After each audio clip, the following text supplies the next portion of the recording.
మీ business ఏదైనా మీ ఊర్లో promotion చేయాలంటే అది సుమన్ టీవీతోనే సాధ్యం. ఇప్పుడే సంప్రదించండి. ధర్మపురి నరసింహస్వామి సత్యవతి చరిత్రతోని సత్య నిరూపణ చేసినారు. అలాగే ధర్మ నిరూపణ చేయడానికి అంటే ఇది ధర్మస్థలము, సత్యస్థలమే కాకుండా ధర్మస్థలము నిరూపణ చేయడానికి ఒక బోయరాజు కథ దృష్టాంతంగా ఇక్కడ చెప్పబడింది. బోయ ఎరకల రాజు, ఆయన పేరు లక్ష్మణుడు. ఆ లక్ష్మణుడు సంతానం లేక పెద్దలు చెప్పిన మాట మీద నరసింహస్వామి సేవ చేయడానికి వచ్చాడు. స్వామివారిని సేవించాడు. స్వామివారి సేవలో పెద్దలు చెప్పినట్టుగా ధర్మంగా నడవాలి, ధర్మాచరణ ముఖ్యమని చెప్పి తలంచి ధర్మాచరణలో స్వామివారి అనుగ్రహాన్ని పొందటానికి ప్రయత్నం చేస్తున్నాడు. అయితే కొద్ది రోజులు స్వామివారి సన్నిధిలో నిద్రపోవాలి అని, స్వామివారి దేవాలయంలో నిద్రించాలని తలంపుతోని నిద్ర చేయడం మొదలుపెట్టినాడు. ఆ నిద్రలో ఆయన కలలో స్వామివారు అనుగ్రహించాడు, సంతానం అవుతుందని దీవించాడట.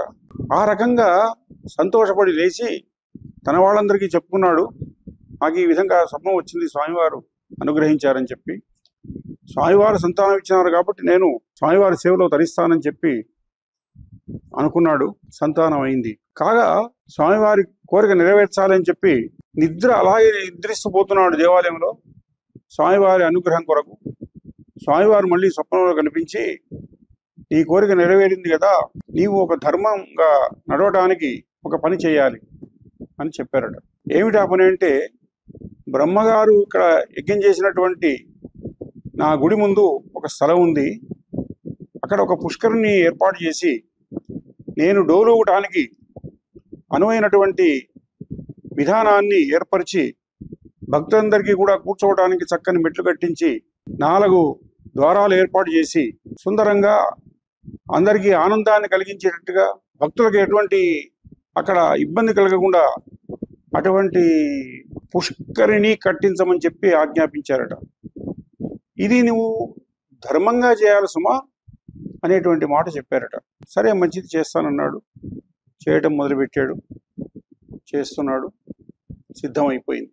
అయితే ఈ లక్ష్మణుడు అజ్ఞానంతోని స్వామివారు చెప్పారు కదా చేస్తున్నాను అనుకున్నాడు, కానీ ఈ విధంగా చేయడం తప్పు అని మాత్రం గ్రహించలేదు. తాను పెట్టిన ఖర్చు లెక్క అక్కడ లోకులకు చెప్పినాడు. నేను ఈ విధంగా స్వామివారు నన్ను ఈ కోనేరు కట్టమన్నారు, పుష్కరిని, ఈ బ్రహ్మ పుష్కరిని నేను నిర్మాణం చేసినాను, ఇగో దీనికి ఇంత ఖర్చు వచ్చింది అని చెప్పి చెప్పారట. చెప్పగానే చెప్పాడు, లోకులంతా విన్నారు.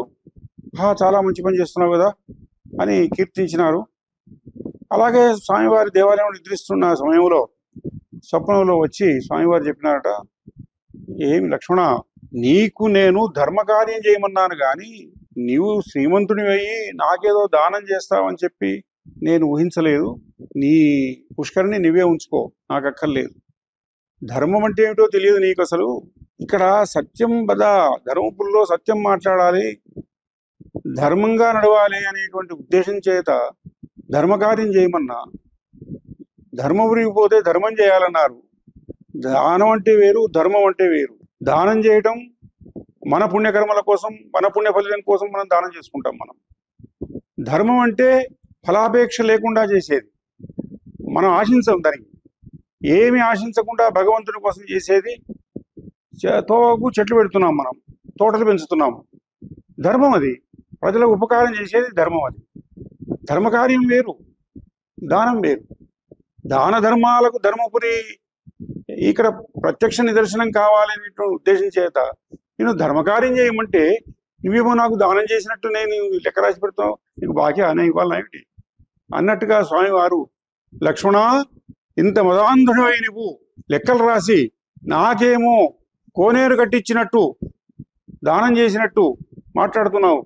నీ కోనేరు అక్కర్లేదు, నీ డబ్బక్కర్లేదు, నేను రాను నీ కోనేరు, నేను డోలుగా తెచ్చుకోలేదు అని చెప్పి వ్యతిరేకంగా మాట్లాడేసరికి లక్ష్మణుడు భయపడి, అయ్యో స్వామి నీ దయా, పొరపాటు అయిపోయింది, అజ్ఞానంలో ఏదో చేశాను, భగవాన్ సర్వేశ్వర లక్ష్మీ నరసింహ, నువ్వు కాపాడుకుంటే నన్ను ఎవరు కాపాడాలి, నువ్వు చెప్పినట్టే నడుచుకుంటాను, అజ్ఞానంతో చేసిన పని నువ్వు తండ్రివి, నన్ను క్షమించాలి, నేను కొడుకును నీకు, కాబట్టి అజ్ఞానంతో చేసినటువంటి పనిని క్షమించకపోతే నేను బ్రతకలేను కాబట్టి నన్ను బ్రతికించు తండ్రి అని చెప్పి ఈ విధంగా వేణోళ్ళ మొక్కినాడట, ఎన్నో ప్రార్థనలు చేసినాడట. అప్పుడు స్వామివారు ఏమని సెలవిచ్చినారు కదా, లక్ష్మణ చూడు, ధర్మకార్యం అంటే ఏమిటో తెలుసుకో ముందు, దానం అంటే ఏమిటో తెలుసుకో ముందు. దాన ధర్మాలకు వ్యత్యాసం ఉంటుంది సుమా. కాబట్టి ధర్మకార్యం చేయమన్నాను, ప్రజల కోసం ధర్మకార్యం చేయడం, ప్రజల కోసం చేయాలి. ఇది నేను డోలుగుతాను, నేను ప్రజల కోసం, నేను చేసేదంతా ప్రజల కోసమే కదా. కాబట్టి ధర్మకార్యం చేయమంటే నువ్వు ఈ విధంగా చేసి తప్పు నడక నడుస్తున్నావు సుమా, ఇది తప్పు, ఇది ఇట్లా నడవకూడదు అని చెప్పి వస్తాను, నీ బ్రహ్మ పుష్కరానికి వస్తాను. నేను ఎలా వస్తాను అంటే నీ శిఖరం చూడను, నేను వచ్చే ముందు నీ శిఖరం చూసుకుంటూ కోనేట్లోకి రాను, శిఖరం చూస్తూ లోపలికి రాను, వెనకకు వస్తాను, ఉత్తర ద్వారం కూడా వస్తాను, తూర్పు ద్వారం కూడా వెళ్ళిపోతాను అని చెప్పి 4 స్వామివారు చెప్పినట్టు 4 ద్వారాలు కట్టాడు, తంతెలు కట్టినాడు. బ్రహ్మ పుష్కరిని నట్ట నడుమ బ్రహ్మాండంగా డోలు పెట్టేట్టుగా, అక్కడ ఉత్సవం చేసేటట్టుగా, ప్రజలందరూ కూడా ఆనందంగా సంతోషంగా ఉండేటట్టుగా ఆ బ్రహ్మ పుష్కర నిర్మాణంలో స్వామివారు డోలు కొట్టడానికి నిశ్చయం చేశాడు. ఆ విధంగా ఎన్నడు చేయాలి స్వామి అంటే పాల్గొన శుద్ధ పూర్ణిమ నాడు చేయాలి, అది డోలోత్సవం. ఆనాడే డోలోత్సవం చేయాలని చెప్పి స్వామివారి ఆజ్ఞ అయింది. పాల్గొన శుద్ధ పూర్ణిమ నాడు స్వామివారి డోలోత్సవం అక్కడ జరుగుతుంది. కాబట్టి తెల్లవారి కూడా డోలోత్సవం జరుగుతుంది. ఉగ్ర నరసింహస్వామికి, యోగ నరసింహస్వామికి పున్నమ నాడు, ఉగ్ర నరసింహస్వామికి ప్రతిపద నాడు జరుగుతాయి. ఇప్పుడు వెంకటేశ్వర స్వామికి కూడా డోలోత్సవం జరుగుతున్నది. 3 ఉత్సవాలు జరుగుతున్నాయి ఇక్కడ.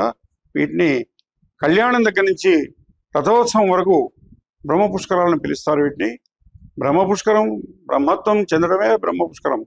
కాబట్టి మనం దేవతలం కావాలి, మనం నరసింహస్వామిలో లీనమైపోవాలి. అవి పరోపకారం చేయడానికి, ధర్మం చేయడానికి ముందుకు రావాలి.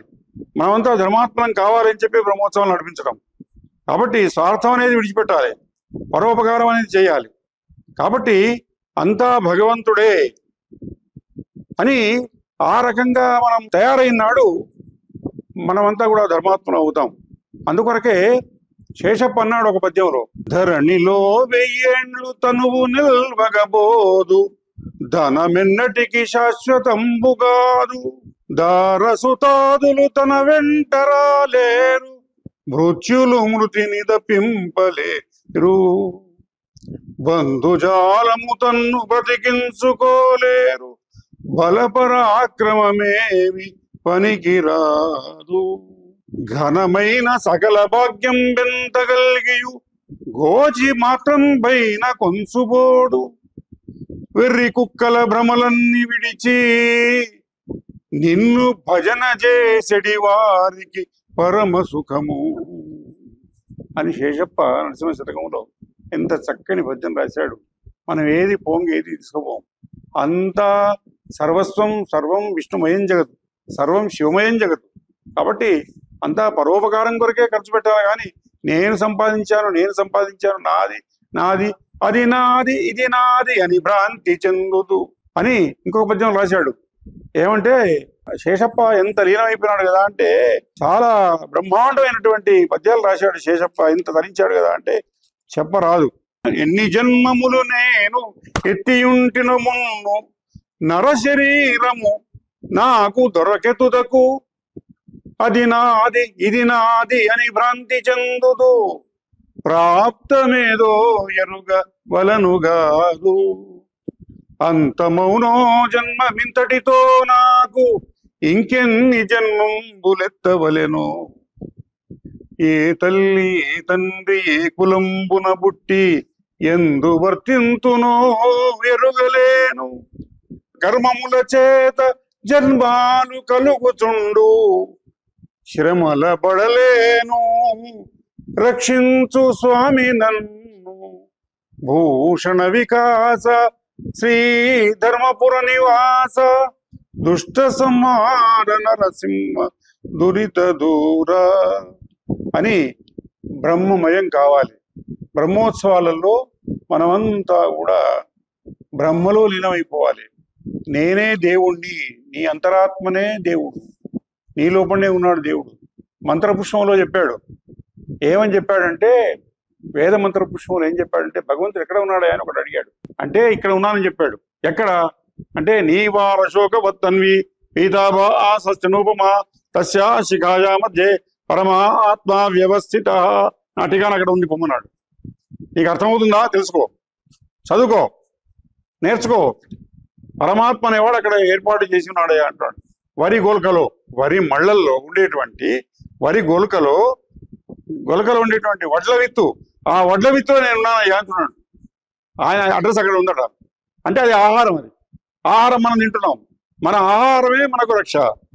ఆ ఆహారం ఇక్కడికి పోతుందంటే జీవునికి పోతున్నది. ఆ జీవుడు ఎవడు అంటే దేవుడు. కాబట్టి పరమాత్మ వ్యవస్థిత ఎక్కడైనా అంటే అక్కడైనాడు. కాబట్టి శేషప్ప అంటున్నాడు, శేషప్ప కన్నడ వాడే, పుణ్యాత్ముడు, చాలా నరసింహస్వామి రక్షణ ఇచ్చాడు ఈయనకు. ఇక్కడ మృదంగం వాయించుకుంటూ ఉంటుండే. ఇక్కడ ఆయన మృదంగం వాయించమన్నారు, స్వామివారికి తప్ప ఇంకొకరికి వాయించమన్నాడు. ఆయన కొట్టారు, తిట్టారు. ఎంత తిట్టా, నేను నరసింహస్వామికి తప్ప ఇంకొకరికి నేను వాయించాను. వాద్యం నేను మా తల్లిదండ్రి ఇక్కడికి వచ్చారు, ఇక్కడ సెటిల్ అయినారు. నరసింహస్వామి గుళ్ళోనే మేము ఉద్యోగం, వాళ్ళకు వాయిద్యం వాయించడం. అయినా కానీ మంచి పండితుడు, చాలా బాగా చదువుకున్నాడు. నేనేం చదవలేదన్నాడు కానీ అంత ఘనంగా చదువుకున్నాడు ఆయన శేషప్ప. ఈ అప్ప అనేది అక్కడి పద్ధతి. శేషాచల దాసు ఆయన పేరు. ఆయన తాత ముత్తాతలు వచ్చి చెల్లినారు ఇక్కడ. ఆ రకంగా శేషాచల దాసు 3 శతకాలు రాశాడు. నరసింహ శతకం, నరహరి శతకం, మృగేశ్వరి శతకం అని. మృక్కింద నీకు మృక్కెదను మోదముతో కలనైన గాని నే తక్కిన వేల్పులందరకు దండము పెట్టను శర్కరాళిం బొక్కిన నోటితో తవుడు బుక్కగబోవునే ఎవడైనా. శర్కరాళియం బొక్కిన నోటితో తవుడు బుక్కగబోవునే ఎవడైనా. నీ ఒక్కని మీద నేను మనసుంచితి ధర్మపురి నృకేసరి అని ఆ నృకేశి శతకంలో లాస్ట్కు రాశాడు. నీ ఒక్కడి మీదనే మనసుంచానయ్యా, నేను ఎవరిని నమ్మనయ్యా. అంటే ఆ విధంగా అది బ్రహ్మోత్సవం. అంటే బ్రహ్మను, అది ఆ బ్రహ్మలో లీనం కావడమే. నేను బ్రహ్మను, అహం బ్రహ్మాస్మి, నేను బ్రహ్మను అనేటువంటి విజ్ఞానం కలిగి ఉండడమే బ్రహ్మోత్సవంలో తాను పరోపకార బుద్ధితో పార్టిసిపేట్ కావడమే.